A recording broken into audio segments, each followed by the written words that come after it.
Bom dia a todos e a todas. Hoje nós estamos aqui na área da APA, da Área de Proteção Ambiental do Timburi, que é a primeira APA do município, que foi criada o ano passado, essa APA, por um projeto desenvolvido em parceria com a comunidade aqui do bairro do Timburi e com a prefeitura e com professores da Universidade Estadual Paulista, a Unesp. E dentro da criação dessa APA, foi enviado um projeto de recuperação de áreas degradadas para a Fundação de Amparo à Pesquisa do Estado de São Paulo, FAPESP, e foi aprovado.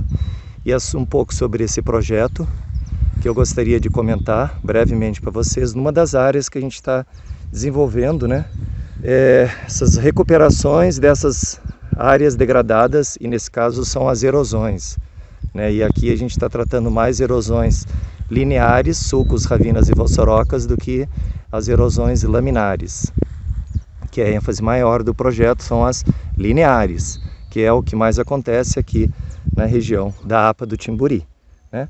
Então aqui vocês podem observar, falando sobre o relevo dessa região, é um relevo colinoso, constituído por colinas.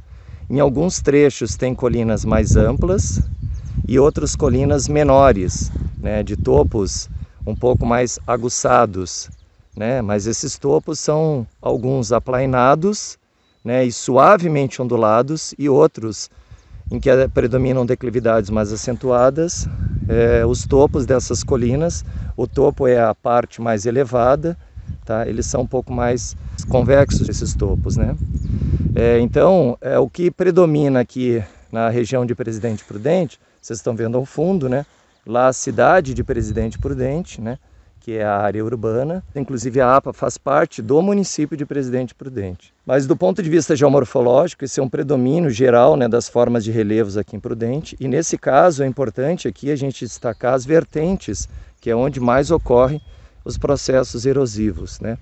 Nesse sentido, o que a gente pode observar aqui na frente, vocês estão observando dois padrões de vertentes muito didáticos aqui. Um padrão nesse primeiro ângulo que eu estou mostrando para vocês, que são as vertentes côncavas, concentradoras de fluxo de escoamento de água, e água superficial. Então, essas áreas, como concentram os fluxos de escoamento, se vocês reparar na parte mais amontante, acima, tem a área que as cabeceiras de drenagem, onde converge esse fluxo, por serem concavizadas, Vocês reparem que é uma área que tem já uma ação antrópica muito grande nesse setor aqui das cabeceiras, a presença do gado e das curvas de nível para controlar essa velocidade da água, quebra de energia, para poder evitar os processos erosivos. Então, se a gente tem no primeiro ângulo as vertentes côncavas, concentradoras de fluxo de energia, vocês vão reparar que tem umas estruturas ali, são os chamados estruturas de bioengenharia, as paliçadas feitas de bambu, que esse é o projeto, que o objetivo, como é uma área que foi muito desmatada e com uma declividade elevada, aqui vocês podem observar a vertente, a gente vai construindo, junto com os alunos da graduação, da pós, que faz parte desse projeto da FAPESP, a gente vai construindo os barramentos para quebra da energia da água. Então a ideia é que a água, agora nesse é o período de janeiro, de chuvas, essa água, quando período chuvoso, aumenta o fluxo dela, ela bate no barramento, que na frente dele tem uma tela constituída de nylon, é um sombrite, e aí ele segura parte dos sedimentos e especialmente da quebra da energia da água.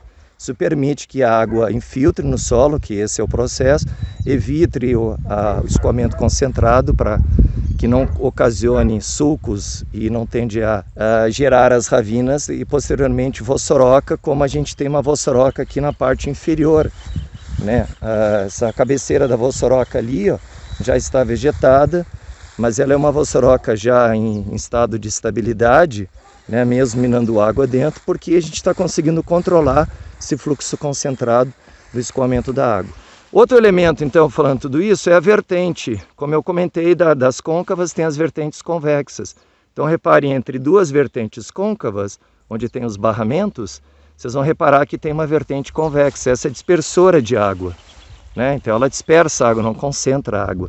Mas nada impede também, dependendo do uso da terra, que ocorra processo erosivo, como vocês estão vendo aqui na frente. Solo descoberto, e ele é fruto justamente essa aqui é uma área que nós estamos, nessa área tinha a presença do gado, é uma área que foi cercada para a gente desenvolver esse projeto piloto. Então as vertentes côncavas, elas concentram água, fluxo de água que vem das áreas a montante lá, né, como fosse uma área de anfiteatro, tá, concentradoras, onde então teriam que estar as nascentes lá, e aí o projeto ajuda a isso, a recuperar essas nascentes. A água aqui, inclusive, está nos poros das rochas, porque aqui é uma rocha sedimentar da formação adamantina, como foi feita esponja. E aí a ideia é a gente quebrar então essa energia, seja nas vertentes côncavas especialmente, e nas convexas dispersoras. A área está cercada e impede a entrada do gado para que não se alimente, né, da pastagem, não cause a compactação do solo, pisoteio, etc., para que as gramíneas possam se desenvolver e aí proteger, né, formar o manto protetor da cobertura para evitar problemas de erosão. Perfeito? Então vocês estão vendo um pouco, essa aqui é uma das 3 propriedades que nós estamos trabalhando, né, e quando a gente monta essas estruturas de paliçada, né, a gente precisa dos materiais.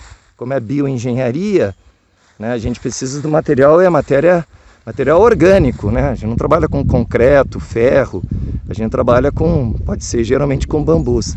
E nesse caso dessa propriedade, nós tivemos que cortar os bambus na parte inferior, vocês estão vendo ali a jusante, né?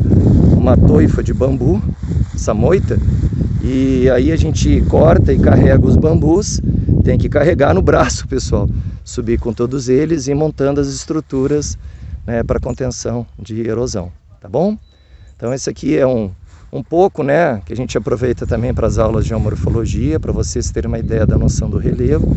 Eu vou gravar outras imagens em outra área, mas esse aqui é o projeto piloto, que é bom, legal a gente dividir nessas informações, socializar com vocês, para vocês terem uma ideia, né, do trabalho que a gente vem desenvolvendo aqui, com ênfase em geomorfologia, né? Então junta a geomorfologia, que trabalha a ideia da forma, mas para entender a forma do relevo, eu preciso conhecer a matéria rocha, né? Se é uma sedimentar, magmática, metamórfica, no caso nosso aqui da região são rochas sedimentares, né? E eu preciso entender o processo que atua sobre essa matéria para que gere essa forma, né? Então, essa matéria também, além da rocha, é o solo, pessoal, também. Então, um processo pode ser natural, escoamento da água, que escoa, que infiltra, processos climáticos, mas também processos biológicos de crescimento, desenvolvimento da cobertura vegetal, que vai influenciar na relação do solo, né, os processos de morfogênese, pedogênese, mas também processos antrópicos, né, da ação humana, da sociedade, que vai alterando essas paisagens de acordo, né, com os interesses econômicos, políticos, culturais, etc. Tá bom? Então é isso, pessoal. Um abraço a todos e até o próximo vídeo.